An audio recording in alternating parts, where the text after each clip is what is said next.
রণজয় বিষ্ণু সাধারণত খুবই শান্ত স্বভাবের মানুষ, কিন্তু সম্প্রতি তাকে নাকি অনেক বেশি উচ্ছ্বসিত দেখা যাচ্ছে। সেটে সহকর্মীরা বলছেন রণজয়ের মুড এখন একদম বদলে গেছে। তিনি আগের তুলনায় বেশি হাসছেন, বেশি প্রাণবন্ত।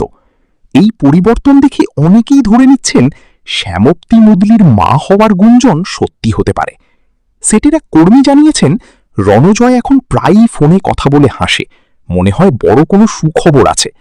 আর শ্যামপ্তিকেও নাকি এখন অনেক শান্ত এবং মিষ্টি হাসিতে দেখা যাচ্ছে। দুজনের মধ্যে যেন এক ধরনের নতুন আনন্দের রসায়ন তৈরি হয়েছে।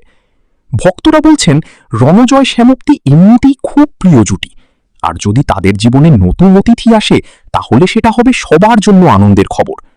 অবশ্য তারা এখনো কোনো ঘোষণা করেননি, কিন্তু রণজয়ের মুখের হাসি অনেককে বিশ্বাস করাচ্ছে সুখবর আসতে আর বেশি দেরি নেই।